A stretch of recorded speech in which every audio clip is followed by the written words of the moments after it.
The flashbulbs popped, momentarily blinding me. The applause was a dull roar, a meaningless soundtrack to the charade. Juris Doctor, Lena Marlowe. The dean beamed, his hand outstretched, presenting me with the rolled-up diploma. I took it, forcing a smile that felt like it belonged on someone else's face. A stranger's face, a happy face. "Congratulations, Ms. Marlowe," he boomed, his voice echoing across the vast auditorium. "Thank you," I murmured, the word feeling hollow, a lie. Because the joy, the relief, the sense of accomplishment that should have been flooding me wasn't there. Just a vast, echoing emptiness. My gaze swept across the crowd, searching, dreading. This wasn't my first graduation. This was a resurrection. A second chance bought with a lifetime of servitude. And this time, this diploma, this degree, this life, it was all mine. A flicker, a memory, sharp and bitter as bile, rose in my throat. 14-year-old me, my hands chapped and raw from dish soap, handing over my first crumpled paycheck to my mother. Her hand, snatching it without a word, without a glance. Not even a flicker of gratitude. Then I saw him. Mark. My younger brother. Lurking near the back, a predatory glint in his eyes that I knew all too well. A chill snaked down my spine, a cold premonition of the storm to come. I practically fled the graduation ceremony, skipping the handshakes and forced smiles of the reception. My sanctuary awaited. My small, meticulously clean apartment. A fortress built brick by painstaking brick. I drove, the city lights blurring into streaks of meaningless color. Inside, it was quiet. Blissfully quiet. No screaming siblings, no demanding parents, no constant gnawing need. The apartment was sparsely furnished, but every item was mine. A plush, overstuffed reading chair in a deep shade of teal. A bookshelf overflowing with the law and psychology texts that had been my escape. A vibrant, abstract painting I'd splurged on at a local art fair. A splash of defiant color in my carefully controlled world, and I poured a glass of wine, the clink of glass against glass, the only sound breaking the silence. The silence was heavy, but it was my silence. I savored it, letting it seep into the cracks in my soul. I have friends, good friends even. Maria, David, Sarah. But they exist on the periphery, kept at a carefully calculated distance. Trust. Trust is a luxury I can't afford, not anymore, not after the Marlowes. The name itself, Marlowe, felt like a brand, a curse. A wave of nausea rolled through me.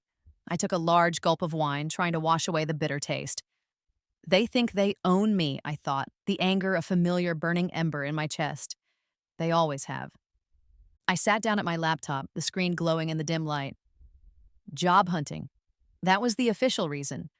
But my mind was already drifting, pulled back into the undertow of memory. 14. I was 14, standing at the greasy sink of Rosie's diner, the smell of stale coffee and fried food clinging to my clothes. My hands were raw, burning, the skin cracked and bleeding. "Lena, table 5 needs a refill." Rosie's voice, sharp and impatient, cut through the clatter. "Coming, Rosie," I called back, forcing a smile I didn't feel. Later, after my shift, my mother was waiting, her hand outstretched, her face a mask of impatient greed. "Well, where is it?" I handed her the crumpled bills, my entire paycheck, every penny I'd earned. "This is it?" she sneered, her eyes narrowing. "Rent's due, Lena, and your father needs new boots. You expect us to live on air?" I had to buy some school supplies, Mom," I stammered, the lie sticking in my throat. "School supplies?" She laughed, a harsh, brittle sound. "You think we care about your fancy books?" "We need to eat, Lena. We need to survive." My little brother Mark chimed in. "And I need new sneakers, Lena, the ones with the lights." 16, 2 jobs now, the diner, and the late-night cleaning shift at the office building downtown. The endless cycle of exhaustion, the bone-deep weariness that never seemed to lift. "Lena, Sarah needs a new dress for the dance," my mother announced one evening, not even bothering to look up from the television. "Mom, I can't. I'm already working too." "Don't you dare talk back to me," my father's voice booming, filled with a rage that always terrified me. "You ungrateful little brat. After everything we've done for you." "I want that video game, Lena." Josh, one of the twins, whined, tugging on my shirt. Emily got the new doll, it's my turn. 18, the acceptance letter, prestigious university, full scholarship, my ticket out, my dream. Clutched in my trembling hands, it felt like a lifeline. I showed it to my parents, my heart pounding with a fragile hope. My father snatched it from my hand, glanced at it with disdain, and then ripped it in half. College? He laughed, a cruel, mocking sound that echoed in my nightmares for years. You think we can afford that? Get real, Lena. You're staying here. You're working. You're taking care of us. But it is a full scholarship, I whispered. Don't be stupid, my mother said, rolling her eyes. 22. The diner. The greasy floor. The sudden, overwhelming dizziness. The world tilting, spinning. The clatter of plates shattering as I collapsed. Severely malnourished, dehydrated, the paramedics' voices distant and muffled. I woke up in a sterile hospital room, the beeping of machines a constant, irritating drone. My family was there, clustered around my bed, but there was no concern in their eyes, only annoyance. Honestly, Lena, Sarah, my younger sister, sighed, rolling her eyes. You couldn't have picked a worse time to pull this drama. I had plans this weekend. Can you keep it down? Mark interjected. I'm trying to watch the game. 25. The white. The blinding, all-consuming white. The silence. No more pain. No more demands. No more anything. Finally, I whispered, a ghost of a sound, a ghost of a girl, some peace. And then, nothing. Until now, my lungs burned, a desperate, gasping inhale. I bolted upright, my heart hammering against my ribs like a trapped bird. Where? I was in my old bedroom. My bedroom. The faded floral wallpaper, the chipped paint on the windowsill, the too small, lumpy mattress. It was all sickeningly familiar. This room. This house. It was a prison, a mausoleum of broken dreams. Panic clawed at my throat. I scrambled out of bed, my legs shaky, and stumbled to the dusty, cracked mirror hanging on the back of the door. The face that stared back at me, it was young, 18. Smooth skin, unlined eyes, a hint of youthful roundness in the cheeks. But the fear was ancient. It was my fear, the fear I'd carried for a lifetime, etched into the depths of my soul. No, I whispered, my voice hoarse. No, no, no. This wasn't possible. I died. I remembered the white, the silence, the blessed relief. I had earned that peace. I touched my face, my hands trembling. It was real. I was back, reborn, given a second chance, a do-over. The panic subsided, replaced by a surge of something else. Something cold, hard, and fiercely determined. Not this time, I thought, my reflection staring back at me, resolute. Never again. My old, battered phone lay on the nightstand.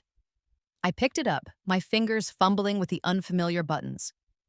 The date flashed on the screen, May 28th, 2014, 1 week before high school graduation. The week I originally gave up everything, the week I surrendered. The escape plan formed in my mind, not slowly, but fully formed, like Athena springing from Zeus's head. There would be no dramatic confrontations, no tearful pleas for understanding. They wouldn't understand. They never understood. My family, the Marlowes, they were parasites, emotional vampires who had sucked me dry for years. They wouldn't let me go willingly.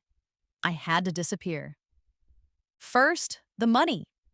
I remembered the secret savings account, the one I'd opened when I was 14, painstakingly squirreling away tips from the diner, spare change scavenged from under couch cushions, birthday money I'd managed to hide from my mother's grasping hands.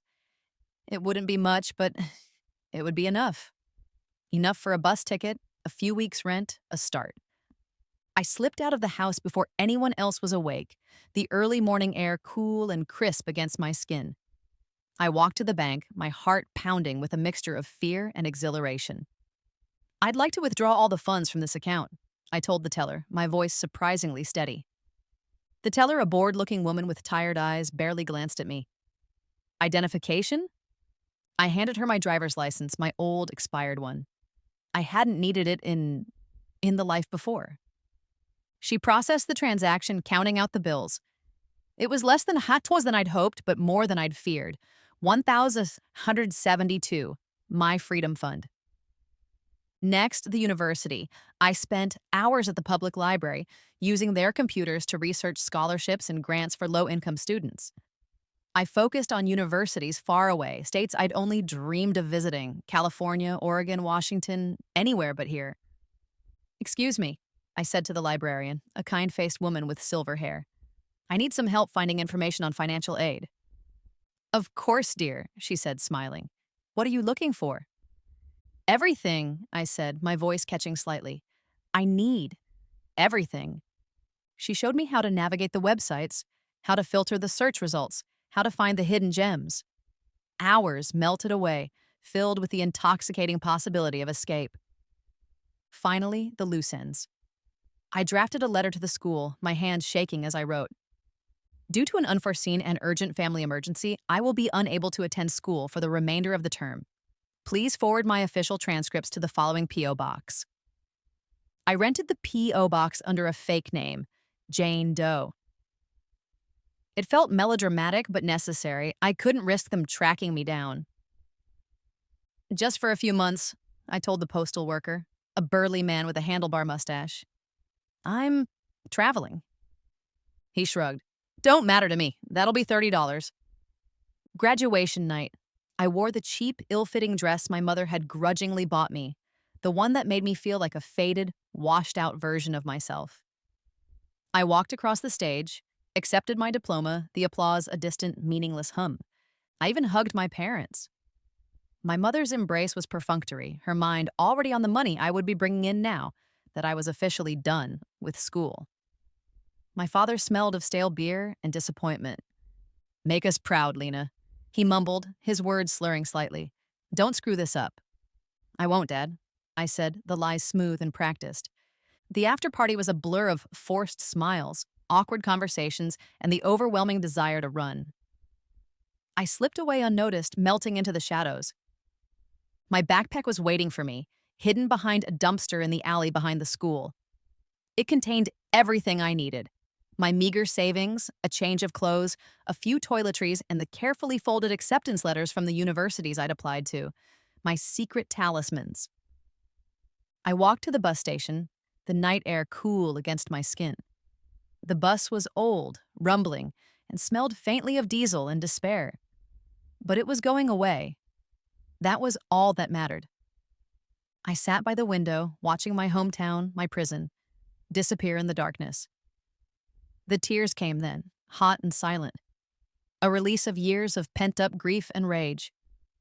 But beneath the tears, there was something else, a flicker of hope, a fragile ember of liberation. I deleted my social media accounts. I snapped my SIM card in half, discarding the pieces in a trash can. And one day, I was a ghost. Lena Marlowe, the dutiful daughter, the family doormat, was gone. The city was a blur of noise and anonymity.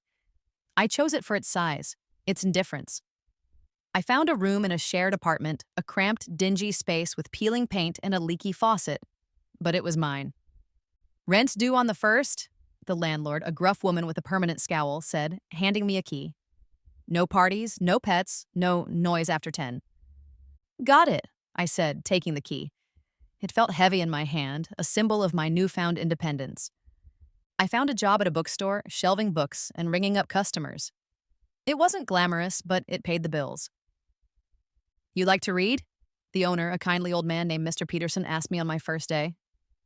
"Yes," I said, a genuine smile, the first in a long time touching my lips. I love to read.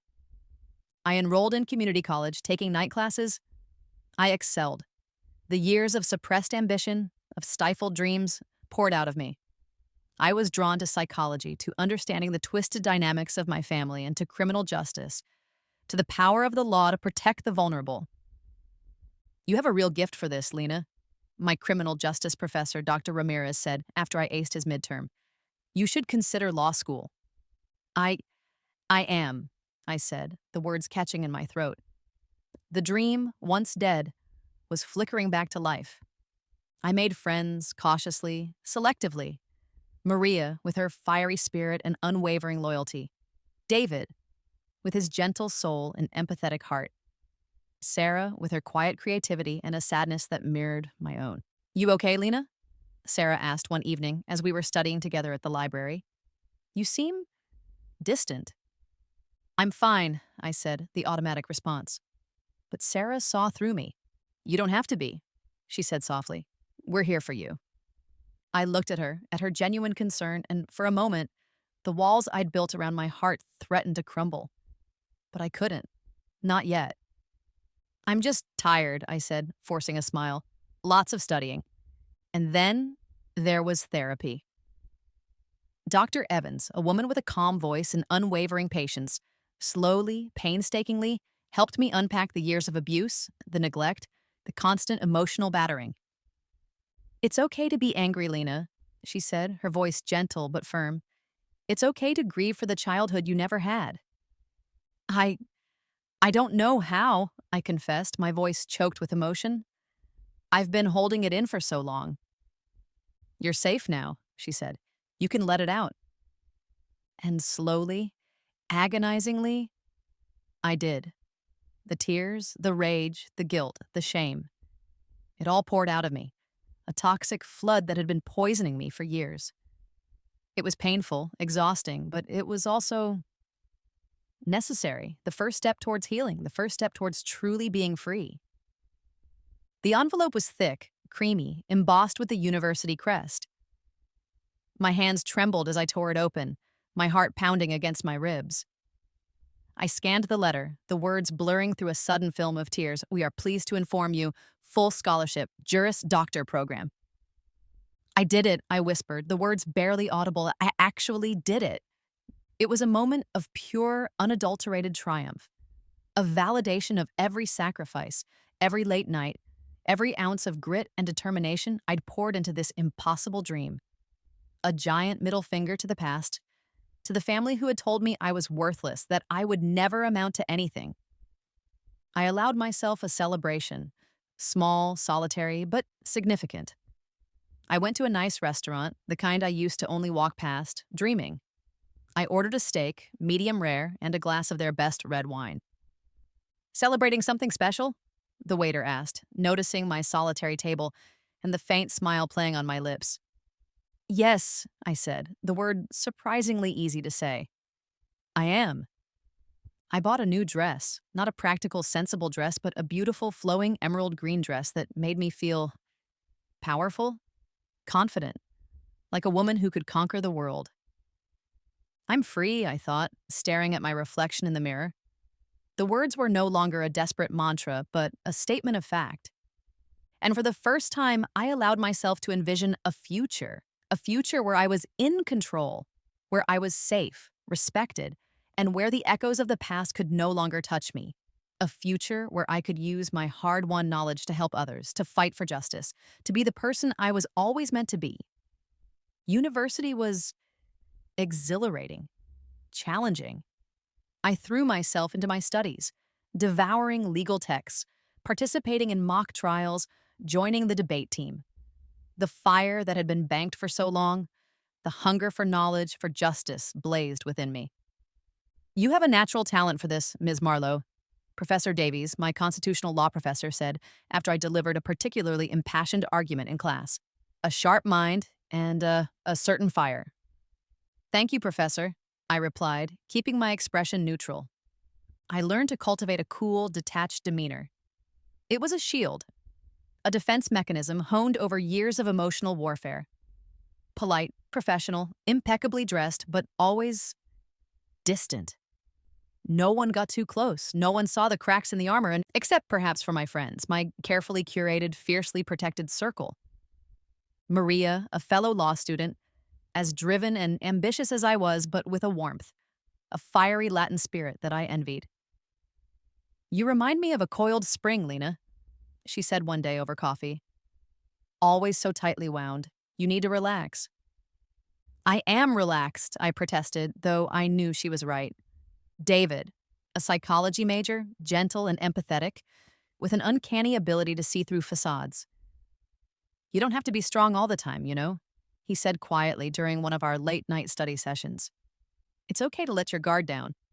And Sarah, not my Sarah, the sister who had delighted in my misery. This Sarah was different. Quiet, artistic, with a soul that seemed to see straight through my carefully constructed walls. "You carry a lot of pain, Lena," she said once, her voice barely a whisper, as we sat sketching in the park. "I see it in your eyes." I didn't reply. I couldn't. Because she was right. Sterling and Thorne.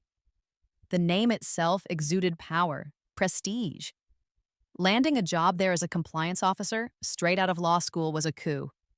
The work was demanding, requiring meticulous attention to detail, a sharp legal mind, and an almost obsessive focus. I thrived. My past, the chaos, the constant fear of failure, had ironically prepared me perfectly for this. I could spot inconsistencies in financial reports, potential legal loopholes, the slightest hint of wrongdoing with an almost uncanny ability. "You have a real gift for this, Marlowe," my supervisor, Mr. Henderson, said, his voice grudgingly admiring. "You see things others miss." "Thank you, sir," I replied, my tone neutral. I earned their respect, but also their envy. I was the ice queen, the workaholic, the woman with no personal life. They whispered behind my back, speculated about my past, my secrets. I let them. It was safer that way. Then there was James Carter. He started in the same department a few months after me. Charming, Sudarshan, seemingly supportive. He made an effort to befriend me, to draw me out. "You're always so serious, Lena," he said one day, leaning against my cubicle wall. "Loosen up. Come out for drinks with us after work." "I have a lot of work to do," I replied, my standard excuse. But he persisted. He brought me coffee, offered to help with my workload, shared stories about his own seemingly normal family. Slowly, cautiously, I started to let my guard down. Just a little. "You know," I confessed one evening after he'd walked me to my car, It's hard for me to trust people." "I get it," he said, his voice sincere. "But not everyone is out to get you, Lena. Some of us actually want to be your friend." My apartment was my sanctuary, small, modern, filled with clean lines and muted colors. A stark contrast to the overflowing, chaotic house I'd grown up in. Every piece of furniture, every carefully chosen object was a declaration of independence. I bought a reliable but not flashy car. I invested my savings, meticulously planning for a future that was finally within my grasp. I built a life that was secure, stable, predictable. I even dated, occasionally. Brief, carefully controlled encounters with men who were pleasant enough, but who never came close to breaching the walls around my heart. "You're afraid to let anyone in, Lena," Dr. Evans, my therapist, said during one of our sessions. "You're afraid of being hurt again." "I'm being practical," I countered. "I'm protecting myself." "Are you?" she asked gently. "Or are you just isolating yourself?" I continued therapy, making slow, agonizing progress. I learned coping mechanisms for my anxiety, for the recurring nightmares, for the sudden, overwhelming waves of panic that still, occasionally, threatened to drown me. I was managing, surviving, but "I'm safe," I said aloud, staring at my reflection in the bathroom mirror. "I'm independent. I'm in control." But the question lingered, unspoken, hanging in the air like a persistent, unwelcome ghost. Am I happy? Was this meticulously constructed fortress of self, this carefully curated life, enough? Or was it just another kind of prison, one of my own making? It started with a flicker of unease, a digital ghost from the past. A friend request. On a social media account I rarely used. A carefully curated, sanitized version of my life. Mark Marlowe. My younger brother, my heart slammed against my ribs, a trapped bird fluttering in panic. I stared at the screen, at his profile picture. Older, a bit more filled out, but still undeniably Mark, with that same smug, self-satisfied smirk I remembered so well. And I ignored it, deleted the request, pretended it hadn't happened. But then the message. A private message, short, sharp, and designed to pierce my carefully constructed armor. "Lena, we know it's you. Mom's sick. We need your help." Anger, hot and immediate, surged through me. They need my help? After everything? After they drained me dry, used me up, and discarded me like a broken toy? The audacity, the sheer, unmitigated gall. I blocked him. Blocked the account, blocked the memories, blocked the surge of conflicting emotions that threatened to overwhelm me. But it was too late. The seed of doubt had been planted. Was my mother really sick? Or was this just another manipulation, another expertly crafted guilt trip designed to lure me back into their toxic orbit? My mind raced, replaying years of lies, of emotional blackmail, of calculated cruelty. They wouldn't lie about something like that, would they? I whispered to the empty apartment, the silence mocking my uncertainty. The sterile corporate lobby of Sterling and Thorne was the last place I expected to see them. But there they were, my siblings. Mark, Sarah, and the twins, Emily and Josh. A tableau of carefully orchestrated misery waiting for me like a pack of wolves. They looked different. Older, of course. The twins, once whiny children, were now awkward teenagers. Sarah had traded her rebellious teenage look for a veneer of strained respectability. Mark looked like he'd aged 10 years and 8, his face etched with lines of resentment and something darker, something predatory. But the eyes were the same. The same manipulative gleam, the same calculating coldness that I remembered so well. They saw me, and the performance began. "Lena!" Sarah cried, rushing forward, her arms outstretched. "Oh, Lena, we've been so worried about you." Mark stepped forward, his voice dripping with false concern. Mom's been asking for you, Lena. She's not doing well." The twins, flanking them like obedient puppies, stared at me with wide, accusing eyes. "We've been trying to reach you for weeks," Sarah continued, her voice catching with a well-rehearsed sob. "Why haven't you answered our calls, our messages?" They were creating a scene, drawing the attention of the receptionist, of passing employees. My face burned with shame and anger. "What do you want?" I asked, my voice tight, controlled. I refused to give them the satisfaction of seeing me rattled. "We need your help, Lena," Mark said, his voice dropping to a conspiratorial whisper. "Mom's on her deathbed, and we're in trouble, financial trouble." "We always took care of you," Sarah wailed, her voice rising. "How can you be so ungrateful? So selfish? You abandoned us." "You abandoned your family," Mark added, his voice laced with venom. I remained outwardly calm, a statue of icy composure. But inside I was shaking. The old buttons were being pushed, the old guilt, the old shame, threatening to resurface. "I have nothing to say to you," I said, my voice even. "Please leave or I will call security." "You wouldn't," Mark sneered. You wouldn't dare. You're too much of a coward." "Try me," I said, my gaze unwavering. I turned and walked towards the elevators, my back straight, my head held high, but I could feel their eyes on me, burning with hatred and resentment. The whispers started subtly, a hushed conversation in the break room that abruptly stopped when I entered, a sideways glance from a colleague, a cold shoulder from someone I thought was a friend. Then the rumors, malicious, insidious lies spreading through the office like a virus. "Did you hear about Lena Marlowe? The one in compliance? Apparently she stole a ton of money from her family, left them destitute. I heard she used to beat her younger siblings. Real piece of work. They say she abandoned her parents when they were sick. Can you believe that?" The whispers followed me everywhere, clinging to me like a suffocating shroud. My reputation, my carefully constructed professional persona, was being systematically dismantled. Mr. Henderson, my boss, called me into his office. He sat behind his large, imposing desk, his expression grave. "Lena," he began, his voice carefully neutral, "I've been hearing some disturbing things." "Disturbing things, sir?" I asked, feigning innocence. "Yes, about your personal life, about your family situation." He proceeded to recount the rumors, the lies, his voice laced with a subtle disapproval. He didn't accuse me directly, but the implication was clear. "These are, serious allegations, Lena," he said, his gaze searching. "They reflect poorly on the firm." "They're lies, Mr. Henderson. I said, my voice steady despite the turmoil raging inside me. Complete and utter fabrications. I understand that's your position, he said noncommittally, but perhaps it would be best if you took some time off, a few weeks, to sort things out. Are you firing me, sir? I asked, my voice sharp. No, of course not, he said quickly, backpedaling.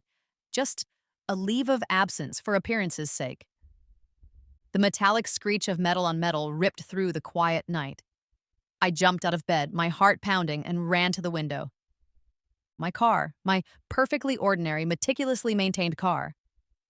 The tires were slashed, all four of them, and on the windshield a note scrawled in angry black marker. You can't hide from us, Lena. Family comes first. I called the police, my hands shaking. They took a report, dusted for fingerprints, but their faces were grim. Without any witnesses, Ms. Marlowe, there's not much we can do, the officer said, his voice apologetic. It's just vandalism. Just vandalism? It was a violation, a threat, a clear message that my carefully constructed walls were not as impenetrable as I'd thought. I knew with a sickening certainty that it was my family, but I couldn't prove it. I confided in Maria, my voice trembling as I recounted the events of the past few weeks. Those bastards, she said, her voice filled with righteous fury. They won't get away with this, Lena, I promise you. She helped me install security cameras around my apartment, a small measure of comfort in a world that suddenly felt very unsafe. We'll catch them, she said, her hand squeezing mine. We'll get proof. Days turned into sleepless nights. I reviewed the security footage obsessively, searching for any clue, any sign of the perpetrators. Then, one evening, I saw it. A shadowy figure lurking near my car, a glint of metal in their hand. I zoomed in, my heart sinking with each click of the mouse. The face. It was familiar, too familiar. James Carter, my coworker, the one I had trusted. No, I whispered, the word a choked gasp. Why, James? Why? I arranged to meet him the next day at a coffee shop near the office. James, I said, my voice trembling with a mixture of anger and betrayal. I need to talk to you. He looked nervous, fidgety. He avoided my gaze. What's up, Lena? I slid my phone across the table, the screen displaying the security footage. His face, his hand, holding what was clearly a knife. He paled. He stammered. He denied it. Don't lie to me, James, I said, my voice cold, hard. I have proof. He crumbled. He broke down, confessing everything. They offered me money, he sobbed. Your siblings. They said they just wanted to talk to you, that you were ignoring them, that you owed them. And you believed them? I asked, incredulous. They seemed so sincere, he mumbled. So desperate. They said you were a terrible person, Lena, that you stole from them, that you abused them, that you deserved it. The words hit me like a physical blow. The lies, the manipulation, the sheer venom. It was all too familiar. Did you slash my tires, James? I asked, my voice barely a whisper. He nodded, his eyes filled with shame. They told me to. They said it would scare you, make you talk to them. And the rumors at work? Another nod. They gave me information, things to say, to make people question you. I sat there, numb, the betrayal a cold, hard knot in my stomach. I had been so careful, so guarded, and yet they had still managed to get to me. Through him. The betrayal had cut deep, but it had also ignited something within me. A cold, hard fury. A refusal to be the victim any longer. I wouldn't cower. I wouldn't run. I would fight, not with fists, but with the weapons I had honed over years of study, logic, reason, and the law. My apartment transformed into a war room. My laptop became my command center, the dining table my evidence board. I meticulously documented everything. I compiled the threatening messages from Mark, the screenshots of the deleted social media requests, the police report from the vandalism, James's tearful confession, which I had secretly recorded on my phone, and the whispers and sideways glances at work. Everything I could gather. I hired a private investigator, a grizzled, no-nonsense woman named Ms. Diaz. I need dirt, I told her, my voice flat and unemotional. Financial records, criminal records, anything that proves they're lying, that they're trying to extort me. Consider it done, Ms. Marlowe, she said, her eyes glinting with understanding. I have a particular fondness for exposing lowlifes. I spent hours researching legal options, restraining orders, defamation lawsuits, civil damages. The legal principles I had learned in law school, once abstract concepts, now became tools of survival, weapons in my arsenal. I remembered Professor Davies' words, a sharp mind and a certain fire. The fire was burning now, hotter and brighter than ever. I drafted legal documents, my hands surprisingly steady as I typed, the words flowing from me like a torrent. Plaintiff, Lena Marlowe. Defendants, Mark Marlowe, Sarah Marlowe, Emily Marlowe, Joshua Marlowe. The names once so familiar now felt alien, poisonous. I was building a case, brick by painstaking brick, a fortress of evidence that would protect me and finally bring them down. The bait had to be perfect, irresistible. I crafted a message to Mark, my fingers hovering over the keyboard, choosing each word with deliberate care. Mark, I've been thinking, you're right, family is important. I want to make things right. Meet me tomorrow, 2 p.m. at the Corner Cafe. Just us. I'll bring the money. The Corner Cafe, a small, unassuming place a few blocks from my apartment. Neutral ground. Public, but not too crowded. Perfect. Maria helped me set up the trap. She was my rock, my confidant, my unwavering ally. Are you sure about this, Lena? She asked, her voice filled with concern. This could be dangerous. I have to do this, Maria, I said, my voice firm. It's the only way.